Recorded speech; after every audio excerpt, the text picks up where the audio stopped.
ਸਤਿ ਸ਼੍ਰੀ ਅਕਾਲ ਖਬਰਾਂ ਦੇ ਇਸ ਬੁਲੇਟਿਨ ਵਿੱਚ ਤੁਹਾਡਾ ਸਵਾਗਤ ਹੈ। ਮੈਂ ਹਾਂ ਰਚਨਾ ਸੇਵਕ, ਤੁਸੀਂ ਵੇਖ ਰਹੇ ਹੋ ਟੀਵੀ ਪੰਜਾਬ। ਸਭ ਤੋਂ ਪਹਿਲਾਂ ਨਜ਼ਰ ਪਾਉਂਦੇ ਹਾਂ ਹੁਣ ਤੱਕ ਦੀਆਂ ਚੋਣਵੀਆਂ ਖਬਰਾਂ ਤੇ। ਨਵਾਂ ਫੈਡਰਲ ਡੈਂਟਲ ਇੰਸ਼ੋਰੈਂਸ ਪਲਾਨ ਹੌਲੀ-ਹੌਲੀ 2024 ਵਿੱਚ ਹੋਵੇਗਾ ਲਾਗੂ।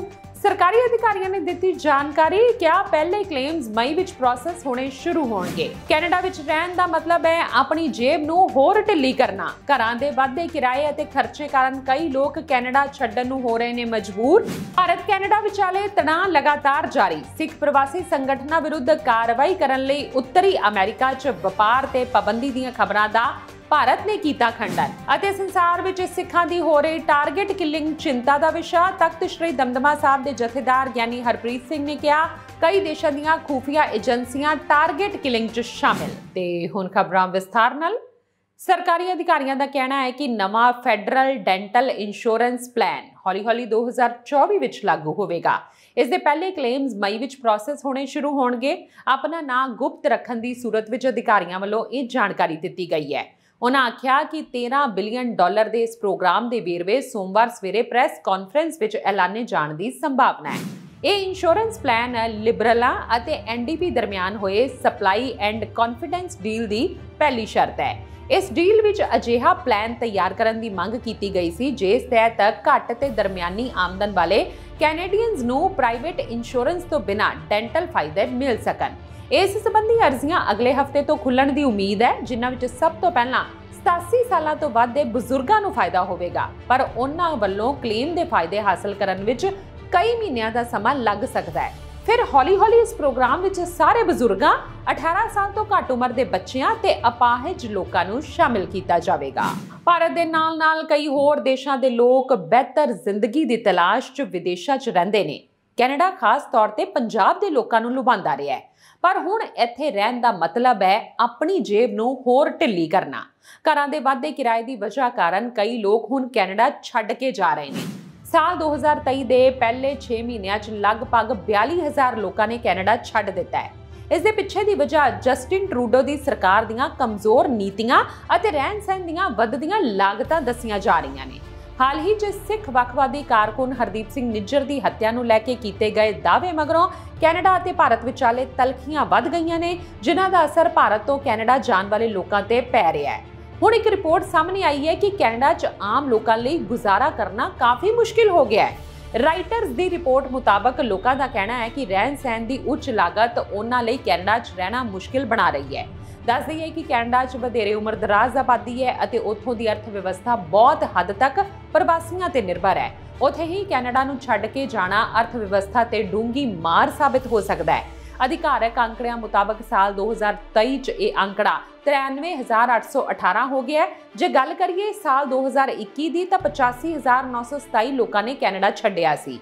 कई लोग अपनी सैलरी का 30% हिस्सा सिर्फ घरां दे किराए के तौर पर चुका रहे हैं। RBC ने सितंबर की एक रिपोर्ट च दस्सिया कि कैनेडा च औसतन घरेलू आमदन का लगभग 60% घर चलाउण लई लोड़ींदा होवेगा। यह आंकड़ा वैंकूवर लई लगभग 98% अते टोरंटो लई 80% तक वध जांदा है। पिछले महीने ट्रूडो सरकार ने रिहाइश बाजार ते दबाव घट करन लई साल 2025 तो हर साल नवे निवासियों लई किराए की कीमत नूं घट करन लई कहा सी, पर कुछ लोकां लई 2 साल इंतजार करना काफ़ी मुश्किल हो रहा है। भारत कैनेडा विचाले तनाव लगातार जारी है। इस विचाले ऐतवार नूं भारत के विदेश मंत्रालय ने हरदीप सिंह निज्जर नूं लैके उस रिपोर्ट का खंडन किया जिस च दावा किया गया सी कि नवी दिल्ली ने पश्चिमी देशों च सिख प्रवासी संगठनां विरुद्ध कार्रवाई करन लई उत्तरी अमेरिका च वपार ते पाबंदी लगा दी सी अते दूतावासां नूं एक गुप्त मैमो भेजिया सी। विदेश मंत्रालय के बुलारे अरिंदम बागची ने कहा कि यह रिपोर्ट भारत के खिलाफ लगातार प्रचार मुहिम का हिस्सा है अते जिस आउटलैट ने इस नूं लिआंदा है वो पाकिस्तानी खुफिया एजेंसी वालों फैलाए गए जाली बृतांतां के प्रचार लई जानिया जाता है। तुहानूं दस दईए कि ऑनलाइन अमरीकी मीडिया आउटलैट दे इंटरसैप्ट ने यह रिपोर्ट जारी की सी। बागची ने कहा, असीं जोरदार ढंग नाल कहंदे हां कि अजिहियां रिपोर्टां फर्जी अते पूरी तरह मन घड़ंत ने। अजिहा कोई मैमोरेंडम नहीं दिता गया उन्होंने कहा यह भारत के खिलाफ लगातार प्रचार मुहिम का हिस्सा है। विवादित आउटलैट पाकिस्तानी खुफिया एजेंसी वालों फैलाईयां जाली कहानियां का प्रचार करने लई जानिया जाता है। लेखकां दीयां पोस्टां इस संबंध की पुष्टि करदियां ने। रिपोर्ट ते मीडिया के सवालों के जवाब च उन्होंने कहा जो लोग अजिहियां झूठियां खबरां का प्रचार करते हैं वो अपनी भरोसे योग्यता की कीमत ते अजिहा करते हैं। इत्थे दस दईए कि इंटरसैप्ट रिपोर्ट च दावा किया गया सी कि भारत ने अप्रैल 2023 च एक गुप्त मैमो जारी किया सी। इस च कैनेडियन नागरिक हरदीप सिंह निज्जर समेत कई सिख वक्फवादियों की सूची है। रिपोर्ट च दावा किया गया है कि यह मैमो सरी च हरदीप सिंह निज्जर के कतल तो 2 महीने पहला भेजिया गया सी। संसार विच सिखां दी हो रही टारगेट किलिंग चिंता का विषय है। यह चिंता की गल है कि खुफिया एजेंसियां भी इस विच शामिल ने। यह शब्द श्री अकाल तख्त साहब के साबका कार्यकारी जथेदार हरप्रीत सिंह दे ने।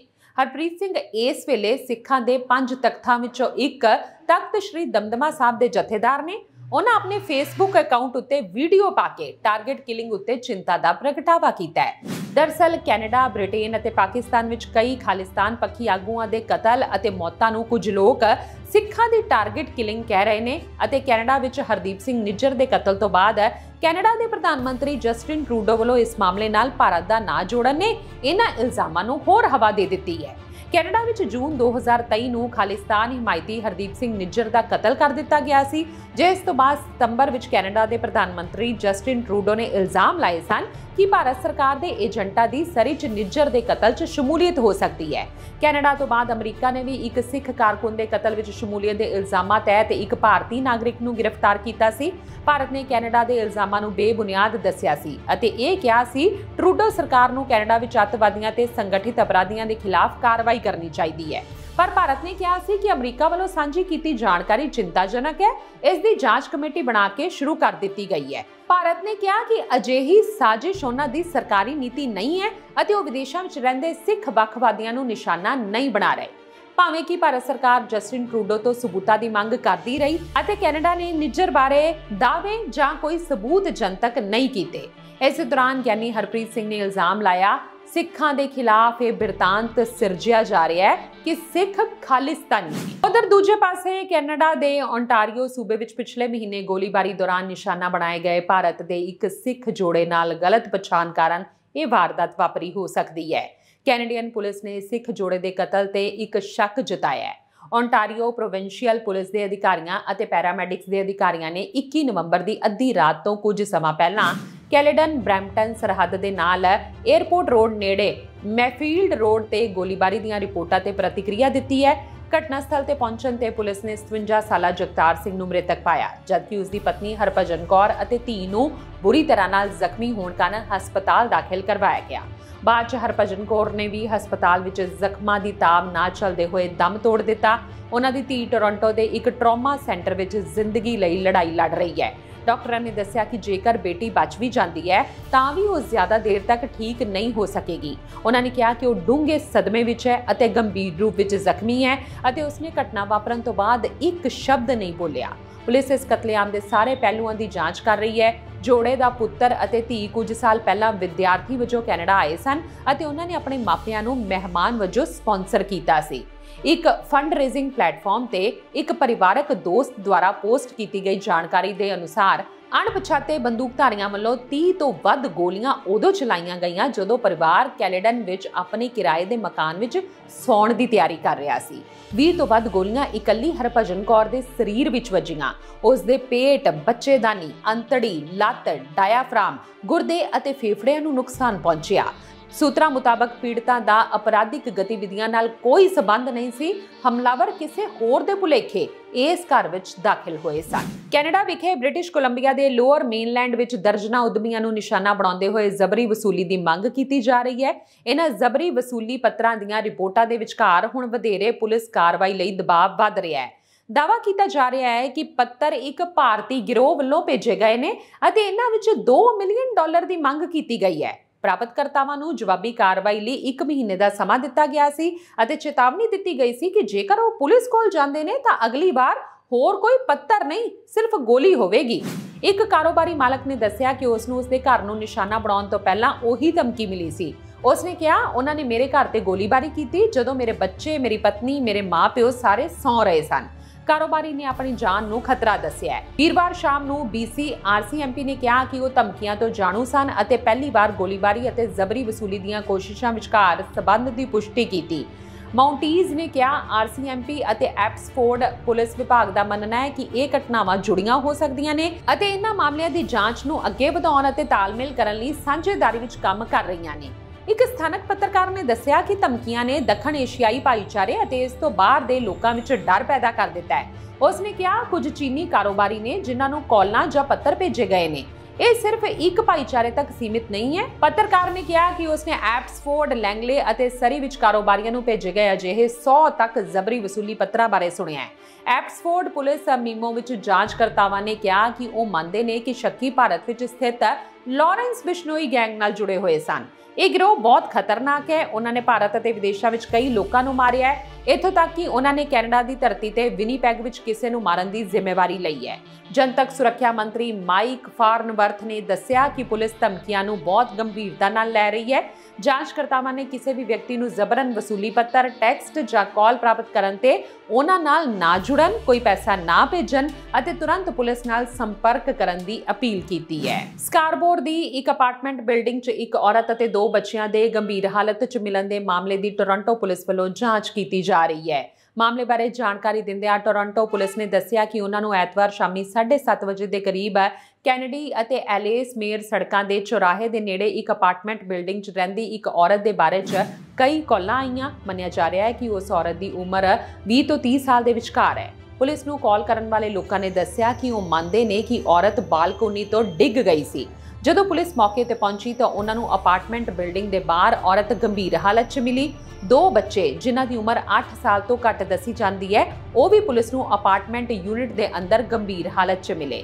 ਇਸ ਪੂਰੇ ਘਟਨਾਕ੍ਰਮ ਨੂੰ ਲੈ ਕੇ ਪੱਤਰਕਾਰਾਂ ਨੂੰ ਜਾਣਕਾਰੀ ਦਿੰਦਿਆਂ ਇੰਸਪੈਕਟਰ ਜੈਫ ਬੈਗਿਲਡ ਨੇ ਕਿਹਾ ਕਿ ਬੱਚਿਆਂ ਨੂੰ ਕੋਈ ਦਿਖਾਈ ਦੇਣ ਵਾਲੀਆਂ ਸੱਟਾਂ ਨਹੀਂ ਲੱਗੀਆਂ ਸਨ, ਪਰ ਜਦੋਂ ਫਸਟ ਰਿਸਪੌਂਸਡ ਨੇ ਉਹਨਾਂ ਨੂੰ ਅਪਾਰਟਮੈਂਟ ਯੂਨਿਟ 'ਚੋਂ ਲੱਭਿਆ ਤਾਂ ਉਹਨਾਂ ਵਿੱਚ ਜੀਵਨ ਦੇ ਕੋਈ ਮਹੱਤਵਪੂਰਨ ਲੱਛਣ ਵੀ ਨਹੀਂ ਸਨ। ਉਹਨਾਂ ਦੱਸਿਆ ਕਿ ਦੋਵਾਂ ਬੱਚਿਆਂ ਨੂੰ ਨੇੜਲੇ ਟਰਾਮਾ ਸੈਂਟਰਾਂ 'ਚ ਲਿਜਾਇਆ ਗਿਆ ਹੈ। ਉਹਨਾਂ ਦੱਸਿਆ ਕਿ ਮੈਡੀਕਲ ਸਟਾਫ ਵੱਲੋਂ ਬੱਚਿਆਂ ਅਤੇ ਔਰਤ ਨੂੰ ਬਚਾਉਣ ਦੀਆਂ ਕੋਸ਼ਿਸ਼ਾਂ ਕੀਤੀਆਂ ਜਾ ਰਹੀਆਂ ਨੇ। ਬੈਂਗਿਲਡ ਨੇ ਕਿਹਾ ਕਿ ਜਾਂਚਕਰਤਾਵਾਂ ਦਾ ਮੰਨਣਾ ਹੈ ਕਿ ਬੱਚਿਆਂ ਅਤੇ ਔਰਤ ਦਾ ਆਪਸ 'ਚ ਰਿਸ਼ਤਾ ਹੈ, ਪਰ ਇਹ ਅਜੇ ਸਪਸ਼ਟ ਨਹੀਂ ਹੈ ਕਿ ਉਹਨਾਂ ਦਾ ਕੀ ਰਿਸ਼ਤਾ ਹੈ। ਉਹਨਾਂ ਕਿਹਾ ਕਿ ਪੁਲਿਸ ਵੱਲੋਂ ਮਾਮਲੇ ਦੀ ਜਾਂਚ ਕੀਤੀ ਜਾ ਰਹੀ ਹੈ ਅਤੇ ਬਾਕੀ ਵੇਰਵੇ ਜਾਂਚ ਤੋਂ ਬਾਅਦ ਦਿੱਤੇ ਜਾ ਸਕਣਗੇ।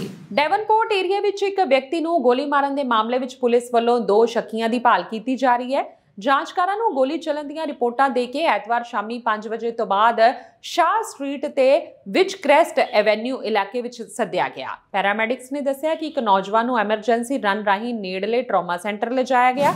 ਉਸ ਦੇ ਬਚਣ ਦੀ ਸੰਭਾਵਨਾ ਬਹੁਤ ਘੱਟ ਦੱਸੀ ਜਾ ਰਹੀ ਹੈ। ਪੁਲਿਸ ਨੇ ਦੱਸਿਆ ਕਿ 2 ਸ਼ੱਕੀ ਜਿਨ੍ਹਾਂ ਨੇ ਗ੍ਰੇ ਤੇ ਕਾਲੀਆਂ ਬੰਬਰ ਜੈਕਟਸ ਤੇ ਕਾਲੇ ਮਾਸਕ ਪਾਏ ਹੋਏ ਸਨ ਨੂੰ ਇਲਾਕੇ ਵਿੱਚੋਂ ਭੱਜਦਿਆਂ ਵੇਖਿਆ ਗਿਆ ਹੈ। ਪੁਲਿਸ ਵੱਲੋਂ ਮਾਮਲੇ ਦੀ ਜਾਂਚ ਕੀਤੀ ਜਾ ਰਹੀ ਹੈ ਤੇ 2 ਲੋਕਾਂ ਦੀ ਭਾਲ ਸ਼ੁਰੂ ਕਰ ਦਿੱਤੀ ਗਈ ਹੈ। ਸਾਲ 2024 ਵਿੱਚ ਹੋਣ ਵਾਲੀ ਅਮਰੀਕੀ ਰਾਸ਼ਟਰਪਤੀ ਅਹੁਦੇ ਦੀ ਦੌੜ ਵਿੱਚ ਡੋਨਾਲਡ ਟਰੰਪ ਨੇ ਮੌਜੂਦਾ ਰਾਸ਼ਟਰਪਤੀ ਜੋ ਬਾਈਡਨ ਨੂੰ ਪਿੱਛੇ ਛੱਡ ਦਿੱਤਾ ਹੈ।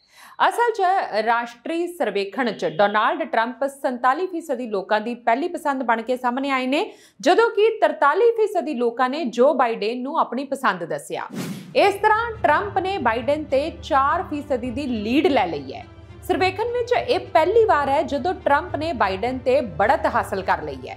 ਦਰਅਸਲ ਵਾਲ ਸਟਰੀਟ ਜਰਨਲ ਨੇ ਇਹ ਸਰਵੇ ਕੀਤਾ ਹੈ। ਸਰਵੇਖਣ ਵਿੱਚ ਧਿਆਨ ਦੇਣ ਯੋਗ ਇੱਕ ਹੋਰ ਗੱਲ ਹੈ ਕਿ ਬਾਈਡਨ ਦੀ ਪ੍ਰਵਾਨਗੀ ਰੇਟਿੰਗ ਆਪਣੇ ਸਭ ਤੋਂ ਹੇਠਲੇ ਪੱਧਰ ਤੇ ਪਹੁੰਚ ਗਈ ਹੈ। ਅਜਿਹਾ ਜਾਪਦਾ ਹੈ ਕਿ ਅਗਲੇ ਕਾਰਜਕਾਲ ਲਈ ਉਮੀਦਵਾਰ ਬਣਨ ਦੀਆਂ ਬਾਈਡਨ ਦੀਆਂ ਕੋਸ਼ਿਸ਼ਾਂ ਨੂੰ ਝਟਕਾ ਲੱਗ ਸਕਦਾ ਹੈ। ਇੱਥੋਂ ਤੱਕ ਕਿ ਡੈਮੋਕ੍ਰੈਟਿਕ ਪਾਰਟੀ ਵਿੱਚ ਬਾਈਡਨ ਨੂੰ ਦੂਜਾ ਕਾਰਜਕਾਲ ਦੇਣ ਨੂੰ ਲੈ ਕੇ ਮਤਭੇਦ ਉੱਭਰ ਰਹੇ ਨੇ। ਹਾਲਾਂਕਿ ਬਾਈਡਨ ਨੇ ਕਿਹਾ ਹੈ ਕਿ ਉਹ ਅਗਲੇ ਸਾਲ ਹੋਣ ਵਾਲੀਆਂ ਚੋਣਾਂ 'ਚ ਵੀ ਆਪਣੀ ਉਮੀਦਵਾਰੀ ਪੇਸ਼ ਕਰਨਗੇ। ਸਭ ਤੋਂ ਵੱਡੀ ਚਿੰਤਾ ਬਾਈਡਨ ਦੀ ਉਮਰ ਨੂੰ ਲੈ ਕੇ ਸਾਹਮਣੇ ਆਈ ਹੈ, ਕਿਉਂਕਿ ਜਦੋਂ ਅਗਲੇ ਸਾਲ ਚੋਣਾਂ ਹੋਣਗੀਆਂ ਤਾਂ ਬਾਈਡਨ ਦੀ ਉਮਰ 81 ਸਾਲ ਹੋਵੇਗੀ ਅਤੇ ਅਗਲੇ ਕਾਰਜਕਾਲ ਦੇ ਅੰਤ ਤੇ ਉਹ 86 ਸਾਲ ਦੇ ਹੋ ਜਾਣਗੇ। ਇਸ ਤੋਂ ਇਲਾਵਾ ਬਾਈਡਨ ਦੇ ਬੇਟੇ ਹੰਟਰ ਬਾਈਡਨ ਤੇ ਟੈਕਸ ਮਾਮਲਿਆਂ 'ਚ ਵੀ ਦੋਸ਼ ਲੱਗੇ ਨੇ। ਇਸ ਨਾਲ ਵੀ ਜੋ ਬਾਈਡਨ ਦੀਆਂ ਮੁਸ਼ਕਲਾਂ ਵੱਧ ਗਈਆਂ ਨੇ। ਡੋਨਾਲਡ ਟਰੰਪ ਕਈ ਮੁਕੱਦਮਿਆਂ ਦਾ ਸਾਹਮਣਾ ਕਰ ਰਹੇ ਨੇ, ਪਰ ਇਸ ਦੇ ਬਾਵਜੂਦ ਉਹਨਾਂ ਦੀ ਲੋਕਪ੍ਰਿਯਤਾ ਵੱਧ ਰਹੀ ਹੈ। ਡੋਨਾਲਡ ਟਰੰਪ ਆਪਣੀ ਰਿਪਬਲਿਕਨ ਪਾਰਟੀ ਦੇ ਉਮੀਦਵਾਰਾਂ ਤੋਂ ਕਾਫੀ ਅੱਗੇ ਨੇ। ਸ਼ਾਇਦ ਬਾਈਡਨ ਵੀ ਇਸ ਗੱਲ ਨੂੰ ਮਹਿਸੂਸ ਕਰ ਰਹੇ ਨੇ। ਇਸੇ ਲਈ ਸ਼ੁੱਕਰਵਾਰ ਨੂੰ ਕੈਲੀਫੋਰਨੀਆ ਵਿੱਚ ਇੱਕ ਫੰਡ ਰੇਜ਼ਿੰਗ ਸਮਾਗਮ ਵਿੱਚ ਬਾਈਡਨ ਨੇ ਟਰੰਪ ਤੇ ਸਿੱਧਾ ਹਮਲਾ ਕੀਤਾ ਅਤੇ ਟਰੰਪ ਸਮਰਥਕਾਂ ਵੱਲੋਂ ਯੂਐਸ ਕੈਪੀਟਲ ਤੇ ਹਮਲੇ ਨੂੰ ਨਿਸ਼ਾਨਾ ਬਣਾਇਆ। ਉਹਨਾਂ ਟਰੰਪ ਦੇ ਉਸ ਬਿਆਨ ਦੀ ਵੀ ਆਲੋਚਨਾ ਕੀਤੀ ਜਿਸ ਵਿੱਚ ਉਹਨਾਂ ਕਿਹਾ ਸੀ ਕਿ ਉਹ ਸਿਰਫ ਇੱਕ ਦਿਨ ਲਈ ਤਾਨਾਸ਼ਾਹ ਬਣ ਜਾਣਗੇ। ਅਮਰੀਕਾ ਦੇ ਮਿਸ਼ੀਗਨ ਵਿੱਚ ਪੜ੍ਹ ਰਹੀ ਮੈਡੀਕਲ ਵਿਦਿਆਰਥਣ ਰਿਜੂਲ ਮੈਨੀ ਨੂੰ ਨਿਊ ਜਰਸੀ ਵਿੱਚ ਹੋਏ ਸਾਲਾਨਾ ਮੁਕਾਬਲੇ ਵਿੱਚ ਮਿਸ ਇੰਡੀਆ USA 2023 ਦਾ ਤਾਜ ਪਹਿਨਾਇਆ ਗਿਆ। ਮੁਕਾਬਲੇ ਦੌਰਾਨ ਮੈਸੇਚੁਸੇਟਸ ਤੋਂ ਸਨੇਹਾ ਨੰਬਰਬਾਰ ਨੇ ਮਿਸਿਸ ਇੰਡੀਆ USA ਅਤੇ ਪੈਨਸਿਲਵੇਨੀਆ ਦੀ ਸਲੋਨੀ ਰਾਮ ਮੋਹਨ ਨੇ ਮਿਸ ਟੀਨ ਇੰਡੀਆ USA ਦਾ ਖਿਤਾਬ ਜਿੱਤਿਆ। ਪਿਛਲੇ ਲੰਬੇ ਸਮੇਂ ਤੋਂ ਭਾਰਤ ਤੋਂ ਬਾਹਰ ਚੱਲ ਰਿਹਾ ਭਾਰਤੀ ਮੁਕਾਬਲਾ ਇਸ ਸਾਲ ਆਪਣੀ 41ਵੀਂ ਵਰ੍ਹੇਗੰਢ ਮਨਾ ਰਿਹਾ ਹੈ। ਇਸ ਦੀ ਸ਼ੁਰੂਆਤ ਨਿਊਯਾਰਕ ਸਥਿਤ ਭਾਰਤੀ ਅਮਰੀਕੀ ਧਰਮਾਤਮਾ ਸਰਨ ਅਤੇ ਨੀਲਮ ਸਰਨ ਦੁਆਰਾ ਵਿਸ਼ਵ ਪੱਧਰੀ ਪੇਜੈਂਟਸ ਦੇ ਬੈਨਰ ਹੇਠ ਕੀਤੀ ਗਈ ਸੀ। 24 ਸਾਲਾ ਭਾਰਤੀ ਅਮਰੀਕੀ ਮੈਨੀ ਇੱਕ ਮੈਡੀਕਲ ਵਿਦਿਆਰਥਣ ਅਤੇ ਮਾਡਲ ਹੈ। ਇੱਕ ਪ੍ਰੈਸ ਰਿਲੀਜ਼ ਵਿੱਚ ਕਿਹਾ ਗਿਆ ਹੈ ਕਿ ਉਹ ਇੱਕ ਸਰਜਨ ਬਣਨਾ ਚਾਹੁੰਦੀ ਹੈ ਅਤੇ ਹਰ ਜਗ੍ਹਾ ਔਰਤਾਂ ਲਈ ਇੱਕ ਰੋਲ ਮਾਡਲ ਵਜੋਂ ਸੇਵਾ ਕਰਨ ਦੀ ਇੱਛਾ ਰੱਖਦੀ ਹੈ। ਇਸ ਮੁਕਾਬਲੇ ਵਿੱਚ ਵਰਜੀਨੀਆ ਦੀ ਗ੍ਰਿਸ਼ਮਾ ਭੱਟ ਨੂੰ ਪਹਿਲੀ ਰਨਰ ਅਪ ਅਤੇ ਉੱਤਰੀ ਕੈਰੋਲੀਨਾ ਦੀ ਇਸ਼ਿਤਾ ਪਾਈ ਰਾਇਕਰ ਨੂੰ ਸੈਕਿੰਡ ਰਨਰ ਅਪ ਐਲਾਨਿਆ ਗਿਆ। ਪ੍ਰਬੰਧਕਾਂ ਅਨੁਸਾਰ 25 ਤੋਂ ਵੱਧ ਰਾਜਾਂ ਦੇ 57 ਪ੍ਰਤੀਯੋਗੀਆਂ ਨੇ 3 ਵੱਖ-ਵੱਖ ਮੁਕਾਬਲਿਆਂ Miss India USA, Mrs India USA ਅਤੇ ਮਿਸ ਟੀਨ ਇੰਡੀਆ USA ਵਿੱਚ ਭਾਗ ਲਿਆ। ਤਿੰਨੋਂ ਸ਼੍ਰੇਣੀਆਂ ਦੇ ਪ੍ਰਤੀਯੋਗੀਆਂ ਨੂੰ ਉਸੇ ਗਰੁੱਪ ਦੁਆਰਾ ਆਯੋਜਿਤ ਮਿਸਿਸ ਟੀਨ ਇੰਡੀਆ ਵਰਲਡ ਵਾਈਡ ਵਿੱਚ ਭਾਗ ਲੈਣ ਲਈ ਮੁਫਤ ਹਵਾਈ ਟਿਕਟਾਂ ਪ੍ਰਾਪਤ ਹੋਣਗੀਆਂ। ਵਰਲਡ ਵਾਈਡ ਪੇਜੈਂਟਸ ਦੇ ਸੰਸਥਾਪਕ ਅਤੇ ਚੇਅਰਮੈਨ ਧਰਮਾਤਮਾ ਸਰਨ ਨੇ ਕਿਹਾ, ਮੈਂ ਪਿਛਲੇ ਸਾਲਾਂ ਦੌਰਾਨ ਦੁਨੀਆ ਭਰ ਦੇ ਭਾਰਤੀ ਭਾਈਚਾਰੇ ਦਾ ਉਹਨਾਂ ਦੇ ਸਮਰਥਨ ਲਈ ਬਹੁਤ ਧੰਨਵਾਦੀ ਹਾਂ। ਬੀਤੇ ਦਿਨ federation of Indian associations New York, New Jersey, Connecticut ਰਾਜ ਦੇ ਗੁਜਰਾਤੀ ਮੂਲ ਦੇ ਲੋਕਾਂ, ਹੋਰ ਕਈ ਭਾਈਚਾਰਕ ਸੰਸਥਾਵਾਂ ਅਤੇ ਭਾਰਤ ਦੇ ਕੌਂਸੂਲੇਟ ਜਨਰਲ ਨਿਊਯਾਰਕ ਦੇ ਸਹਿਯੋਗ ਨਾਲ ਕ੍ਰਾਸ ਰੋਡਸ ਆਫ ਵਿਖੇ ਇੱਕ ਯਾਦਗਾਰੀ ਗਰਬਾ ਸਮਾਰੋਹ ਦਾ ਆਯੋਜਨ ਕੀਤਾ ਗਿਆ। ਨਿਊਯਾਰਕ ਵਿੱਚ ਸਥਿਤ ਵਿਸ਼ਵ ਟਾਈਮਜ਼ ਸਕੁਆਇਰ ਦੁਨੀਆ ਵਿੱਚ ਕਾਫੀ ਮਸ਼ਹੂਰ ਹੈ। ਗਰਬੇ ਦਾ ਇਹ ਜਸ਼ਨ ਗਰਬਾ ਨੂੰ ਯੂਨੈਸਕੋ ਦੁਆਰਾ ਇੱਕ ਅਟੁੱਟ ਸੱਭਿਆਚਾਰਕ ਵਿਰਾਸਤ ਵਜੋਂ ਸ਼ਾਮਿਲ ਕੀਤਾ ਗਿਆ ਸੀ। ਗਰਬਾ ਗਰੁੱਪ ਡਾਂਸ ਦੇ ਸਭ ਤੋਂ ਪੁਰਾਣੇ ਰੂਪਾਂ ਵਿੱਚੋਂ ਗੁਜਰਾਤ ਵਿੱਚ ਇੱਕ ਮੰਨਿਆ ਜਾਂਦਾ ਹੈ ਅਤੇ ਨਵਰਾਤਰੀ ਦੀਆਂ 9 ਰਾਤਾਂ ਵਿੱਚ ਫੈਲਿਆ ਸਭ ਤੋਂ ਲੰਬਾ ਨਾਚ ਤਿਉਹਾਰ ਗੁਜਰਾਤ, ਮਹਾਰਾਸ਼ਟਰ ਅਤੇ ਰਾਜਸਥਾਨ ਸਮੇਤ ਭਾਰਤ ਦੇ ਹੋਰ ਪ੍ਰਮੁੱਖ ਰਾਜਾਂ ਵਿੱਚ ਇੱਕ ਬਹੁਤ ਹੀ ਪ੍ਰਸਿੱਧ ਸਮੂਹ ਲੋਕਾਂ ਦਾ ਇੱਕ ਨਾਚ ਰੂਪ ਹੈ। ਫੈਡਰੇਸ਼ਨ ਆਫ ਇੰਡੀਅਨ ਐਸੋਸੀਏਸ਼ਨਜ਼ ਨੇ ਟਾਈਮ ਸਕੁਆਇਰ ਵਿਖੇ ਜਸ਼ਨ ਵਿੱਚ ਸ਼ਾਮਲ ਹੋਣ ਲਈ ਸਮੁੱਚੇ ਭਾਈਚਾਰੇ ਨੂੰ ਖੁੱਲ੍ਹਾ ਸੱਦਾ ਦਿੱਤਾ ਸੀ, ਜਿਸ ਨੂੰ ਭਾਰਤ ਦੇ ਕੌਂਸੂਲੇਟ ਜਨਰਲ ਨਿਊਯਾਰਕ ਦੁਆਰਾ ਸਮਰਥਨ ਦਿੱਤਾ ਗਿਆ ਸੀ। ਸਾਰੇ ਪ੍ਰਦਰਸ਼ਨ ਕਰਨ ਵਾਲੇ ਹਾਜ਼ਰੀਨ ਲਈ ਮੁਫਤ ਆਵਾਜਾਈ, ਮੁਫਤ ਰਿਫਰੈਸ਼ਮੈਂਟ ਅਤੇ ਭਾਗੀਦਾਰੀ ਸਰਟੀਫਿਕੇਟ ਵੀ ਪ੍ਰਦਾਨ ਕੀਤੇ ਗਏ। ਇੱਥੇ ਹਾਜ਼ਰੀਨ ਭਾਰਤੀ ਲੋਕਾਂ ਦੇ ਪਹਿਰਾਵੇ ਦੇ ਚਮਕਦਾਰ ਰੰਗਾਂ ਨੇ ਜੋਸ਼ ਦੇ ਮਾਹੌਲ ਨੂੰ ਹੋਰ ਰੰਗੀਨ ਬਣਾ ਦਿੱਤਾ ਸੀ। ਅਮਰੀਕਾ ਵਿੱਚ ਰਹਿ ਰਹੇ ਭਾਰਤੀ ਮੂਲ ਦਾ ਇੱਕ ਗੁਜਰਾਤੀ ਪਰਿਵਾਰ ਸੋਸ਼ਲ ਮੀਡੀਆ ਤੇ ਚਰਚਾ ਵਿੱਚ ਹੈ। ਦਰਅਸਲ ਗੋਪੀ ਸੇਠ ਅਤੇ ਉਸ ਦੀ ਪਤਨੀ ਰਿੰਕੂ ਸੇਠ ਨੇ ਐਡੀਸਨ, ਨਿਊ ਜਰਸੀ ਵਿੱਚ ਆਪਣੇ ਨਵੇਂ ਨਿਵਾਸ ਸਥਾਨ ਤੇ ਸੀਨੀਅਰ ਅਦਾਕਾਰ ਅਮਿਤਾਭ ਬੱਚਨ ਦੀ ਇੱਕ ਲਾਈਫ ਸਾਈਜ਼ ਮੂਰਤੀ ਸਥਾਪਿਤ ਕੀਤੀ। ਅਦਾਕਾਰ ਦੀ ਇਹ ਮੂਰਤੀ 80 ਸਾਲਾ ਅਭਿਨੇਤਾ ਦੁਆਰਾ ਨਿਭਾਈ ਗਈ ਕੌਣ ਬਣੇਗਾ ਕਰੋੜਪਤੀ ਮੇਜ਼ਬਾਨ ਤੇ ਬਣੀ ਹੈ। ਸ਼ੀਸ਼ੇ ਦੇ ਬਕਸੇ ਵਿੱਚ ਬੰਦ ਮੂਰਤੀ ਕੁਰਸੀ ਤੇ ਬੈਠੀ ਹੈ ਅਤੇ ਕਾਲੇ ਰੰਗ ਵਿੱਚ ਇੱਕ ਭਾਰਤੀ ਨਸਲੀ ਪਹਿਰਾਵਾ ਪਹਿਨੇ ਹੋਏ ਹੈ। ਭਾਰਤੀ ਅਮਰੀਕੀ ਗੋਪੀ ਸੇਠ ਨੇ ਲੰਘੇ ਅਗਸਤ ਵਿੱਚ ਇੱਕ ਉਦਘਾਟਨ ਸਮਾਰੋਹ ਦਾ ਆਯੋਜਨ ਕੀਤਾ ਅਤੇ ਇਸ ਵਿੱਚ ਸਥਾਨਕ ਭਾਰਤੀ ਭਾਈਚਾਰੇ ਦੇ 600 ਤੋਂ ਵੱਧ ਲੋਕਾਂ ਨੇ ਭਾਗ ਲਿਆ ਸੀ। ਐਡੀਸਨ ਦੇ ਸੇਠ ਦੇ ਨਿਵਾਸ ਤੇ ਬੱਚਨ ਦੀ ਇਹ ਮੂਰਤੀ ਰਾਜਸਥਾਨ ਵਿੱਚ ਬਣਾਈ ਗਈ ਸੀ। ਗੋਪੀ ਸੇਠ ਪੇਸ਼ੇ ਤੋਂ ਇੱਕ ਇੰਟਰਨੈਟ ਸੁਰੱਖਿਆ ਇੰਜੀਨੀਅਰ ਨੇ। ਉਹਨਾਂ ਨੇ ਮੂਰਤੀ ਅਤੇ ਭਾਰਤ ਤੋਂ ਇਸ ਦੀ ਸ਼ਿਪਿੰਗ ਤੇ 75,000 ਅਮਰੀਕੀ ਡਾਲਰ ਖਰਚ ਕੀਤੇ ਨੇ। ਗੋਪੀ ਸੇਠ ਅਤੇ ਉਹਨਾਂ ਦੀ ਪਤਨੀ ਨੇ ਕਿਹਾ ਕਿ ਬਾਲੀਵੁੱਡ ਦੇ ਸ਼ਹਿਨशाह ਉਹਨਾਂ ਲਈ ਕਿਸੇ ਦੇਵਤਾ ਤੋਂ ਘੱਟ ਨਹੀਂ ਨੇ। ਅਸੀਂ ਭਾਰਤ ਵਿੱਚ ਉਹਨਾਂ ਦੀਆਂ ਫਿਲਮਾਂ ਦੇਖ ਕੇ ਵੱਡੇ ਹੋਏ ਹਾਂ। ਉਹ ਕੇਵਲ ਇੱਕ ਬਹੁਮੁਖੀ ਅਦਾਕਾਰ ਹੀ ਨਹੀਂ, ਸਗੋਂ ਇੱਕ ਮਹਾਨ ਪਰਉਪਕਾਰੀ ਵੀ ਨੇ। ਉਹ ਆਪਣੇ ਆਲੇ ਦੁਆਲੇ ਦੇ ਲੋਕਾਂ ਦਾ ਧਿਆਨ ਰੱਖਦੇ ਨੇ। ਉਹਨਾਂ ਬਾਰੇ ਸਭ ਕੁਝ, ਉਹਨਾਂ ਦਾ ਔਨ ਸਕਰੀਨ ਕਰਿਸ਼ਮਾ, ਉਹਨਾਂ ਦੀ ਅਸਲ ਜੀਵਨ ਸ਼ਖਸੀਅਤ, ਉਹਨਾਂ ਦਾ ਬੈਰੀਟੋਨ, ਜਿਸ ਤਰ੍ਹਾਂ ਉਹ ਸੰਚਾਰ ਕਰਦਾ ਹੈ, ਪ੍ਰਸ਼ੰਸਾਯੋਗ ਹੈ। ਅਮਿਤਾਭ ਬੱਚਨ ਨੇ ਮੇਰੇ ਵਰਗੇ ਬਹੁਤ ਸਾਰੇ ਲੋਕਾਂ ਨੂੰ ਜੀਵਨ ਵਿੱਚ ਵੱਡਾ ਬਣਾਉਣ ਲਈ ਪ੍ਰੇਰਿਤ ਕੀਤਾ ਹੈ। ਉਹ ਅਮਰ ਹੋਣ ਦੇ ਹੱਕਦਾਰ ਨੇ। ਮੈਂ ਉਹਨਾਂ ਨੂੰ ਇੱਕ ਬੁੱਤ ਸਮਰਪਿਤ ਕਰਨ ਤੋਂ ਇਲਾਵਾ ਹੋਰ ਸ਼ਰਧਾਂਜਲੀਆਂ ਬਾਰੇ ਨਹੀਂ ਸੋਚ ਸਕਦਾ ਸੀ। ਗੋਪੀ ਸੇਠ ਨੇ ਕਿਹਾ ਉਹ 1990 ਵਿੱਚ ਗੁਜਰਾਤ ਤੋਂ ਅਮਰੀਕਾ ਪ੍ਰਵਾਸ ਕਰ ਗਏ ਸਨ। ਜਾਪਾਨ ਤੋਂ ਬਾਅਦ ਹੁਣ ਦੱਖਣੀ ਕੋਰੀਆ ਵਿੱਚ ਇੱਕ ਅਮਰੀਕੀ ਜਹਾਜ਼ ਕ੍ਰੈਸ਼ ਹੋ ਗਿਆ ਹੈ। ਇਹ ਹਾਦਸਾ ਟ੍ਰੇਨਿੰਗ ਦੌਰਾਨ ਵਾਪਰਿਆ, ਪਰ ਖੁਸ਼ਕਿਸਮਤੀ ਨਾਲ ਜਹਾਜ਼ ਦਾ ਪਾਇਲਟ ਸੁਰੱਖਿਅਤ ਬਚ ਗਿਆ।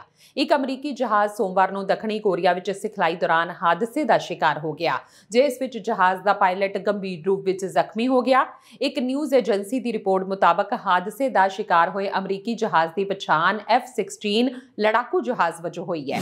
ਰਿਪੋਰਟਾਂ ਦੇ ਅਨੁਸਾਰ ਇਹ ਹਾਦਸਾ ਕਥਿਤ ਤੌਰ ਤੇ ਗਨਸਨ ਵਿੱਚ ਸੰਯੁਕਤ ਰਾਜ ਦੇ ਹਵਾਈ ਸੈਨਾ ਦੇ ਬੇਸ ਦੇ ਨੇੜੇ ਹੋਇਆ। ਏਜੰਸੀ ਨੇ ਪੀਲੇ ਸਾਗਰ ਦੇ ਪਾਣੀਆਂ ਦਾ ਹਵਾਲਾ ਦਿੰਦੇ ਹੋਏ ਕਿਹਾ, ਜੈਟ ਸਿਓਲ ਤੋਂ 178 ਕਿਲੋਮੀਟਰ ਦੱਖਣ ਵਿੱਚ ਗੁਨਸਾਨ ਵਿੱਚ ਹਵਾਈ ਅੱਡੇ ਤੋਂ ਉਡਾਨ ਭਰਨ ਤੋਂ ਬਾਅਦ ਪਾਣੀ ਵਿੱਚ ਜਹਾਜ਼ ਟਕਰਾ ਗਿਆ।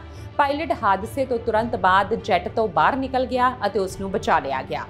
ਜ਼ਿਕਰ ਕਰ ਦਈਏ ਕਿ ਦੱਖਣੀ ਕੋਰੀਆ ਦੇ ਰੱਖਿਆ ਮੰਤਰਾਲੇ ਨੇ ਅਜੇ ਤੱਕ ਅਮਰੀਕੀ ਜਹਾਜ਼ ਦੇ ਕ੍ਰੈਸ਼ ਹੋਣ ਬਾਰੇ ਕੋਈ ਅਧਿਕਾਰਿਤ ਬਿਆਨ ਜਾਰੀ ਨਹੀਂ ਕੀਤਾ ਹੈ। ਦੱਖਣ ਵਿੱਚ ਤੈਨਾਤ ਅਮਰੀਕੀ ਸੈਨਿਕਾਂ ਦੀ ਨਿਗਰਾਨੀ ਕਰਨ ਵਾਲੇ ਸੰਯੁਕਤ ਰਾਜ ਬਲ ਕੋਰੀਆ ਨੇ ਵੀ ਅਜੇ ਤੱਕ ਕੋਈ ਪ੍ਰਤੀਕਿਰਿਆ ਨਹੀਂ ਦਿੱਤੀ ਹੈ। ਜ਼ਿਕਰਯੋਗ ਹੈ ਕਿ ਇਸ ਤੋਂ ਪਹਿਲਾਂ ਮਈ 'ਚ ਇੱਕ ਅਮਰੀਕੀ F-16 ਜੈਟ ਸਿਓਲ ਦੇ ਦੱਖਣ 'ਚ ਇੱਕ ਖੇਤੀਬਾੜੀ ਖੇਤਰ 'ਚ ਰੂਟੀਨ ਸਿਖਲਾਈ ਅਭਿਆਸ ਦੌਰਾਨ ਹਾਦਸਾਗ੍ਰਸਤ ਹੋ ਗਿਆ ਸੀ। ਇਸ ਦੌਰਾਨ ਵੀ ਪਾਇਲਟ ਸੁਰੱਖਿਅਤ ਬਾਹਰ ਨਿਕਲ ਗਿਆ ਸੀ ਅਤੇ ਉਸ ਦੀ ਜਾਨ ਬਚ ਗਈ ਸੀ। ਤੇ ਸਾਨੂੰ ਹੁਣ ਤੱਕ ਦੀਆਂ ਖਬਰਾਂ ਜਲਦੀ ਇੱਕ ਵਾਰ ਫਿਰ ਨਜ਼ਰ ਪਾਉਂਦੇ ਆ ਮੁੱਖ ਖਬਰਾਂ ਤੇ। ਨਵਾਂ ਫੈਡਰਲ ਡੈਂਟਲ ਇੰਸ਼ੋਰੈਂਸ ਪਲਾਨ ਹੌਲੀ-ਹੌਲੀ 2024 ਵਿੱਚ ਹੋਵੇਗਾ ਲਾਗੂ। ਸਰਕਾਰੀ ਅਧਿਕਾਰੀਆਂ ਨੇ ਦਿੱਤੀ ਜਾਣਕਾਰੀ, ਕਿਹਾ ਪਹਿਲੇ ਕਲੇਮਸ ਮਈ ਵਿੱਚ ਪ੍ਰੋਸੈਸ ਹੋਣੇ ਸ਼ੁਰੂ ਹੋਣਗੇ। ਕੈਨੇਡਾ ਵਿੱਚ ਰਹਿਣ ਦਾ ਮਤਲਬ ਹੈ ਆਪਣੀ ਜੇਬ ਨੂੰ ਹੋਰ ਢਿੱਲੀ ਕਰਨਾ। ਘਰਾਂ ਦੇ ਵੱਧਦੇ ਕਿਰਾਏ ਅਤੇ ਖਰਚੇ ਕਾਰਨ ਕਈ ਲੋਕ ਕੈਨੇਡਾ ਛੱਡਣ ਨੂੰ ਹੋ ਰਹੇ ਨੇ ਮਜਬੂਰ। ਭਾਰਤ ਕੈਨੇਡਾ ਵਿਚਾਲੇ ਤਣਾਅ ਲਗਾਤਾਰ ਜਾਰੀ। ਸਿੱਖ ਪ੍ਰਵਾਸੀ ਸੰਗਠਨਾਂ ਵਿਰੁੱਧ ਕਾਰਵਾਈ ਕਰਨ ਲਈ ਉੱਤਰੀ ਅਮਰੀਕਾ 'ਚ ਵਪਾਰ ਤੇ ਪਾਬੰਦੀ ਦੀਆਂ ਖਬਰਾਂ ਦਾ ਭਾਰਤ ਨੇ ਕੀਤਾ ਖੰਡਨ। ਅਤੇ ਸੰਸਾਰ ਵਿੱਚ ਸਿੱਖਾਂ ਦੀ ਹੋ ਰਹੀ ਟਾਰਗੇਟ ਕਿਲਿੰਗ ਚਿੰਤਾ ਦਾ ਵਿਸ਼ਾ। ਤਖਤ ਸ੍ਰੀ ਦਮਦਮਾ ਸਾਹਿਬ ਦੇ ਜਥੇਦਾਰ ਗਿਆਨੀ ਹਰਪ੍ਰੀਤ ਸਿੰਘ ਨੇ ਕਿਹਾ, ਕਈ ਦੇਸ਼ਾਂ ਦੀਆਂ ਖੂਫੀਆ ਏਜੰਸੀਆਂ ਟਾਰਗੇਟ ਕਿਲਿੰਗ 'ਚ ਸ਼ਾਮਿਲ। ਇਸ ਦੇ ਨਾਲ ਹੀ ਖਬਰਾਂ ਦਾ ਇਹ ਬੁਲੇਟਿਨ ਖਤਮ ਹੁੰਦਾ ਹੈ। ਮੈਨੂੰ ਰਚਨਾ ਸੇਵਕ ਨੂੰ ਦੇ ਦਿਓ ਇਜਾਜ਼ਤ। ਤੁਸੀਂ ਵੇਖਦੇ ਰਹੋ ਟੀਵੀ ਪੰਜਾਬ।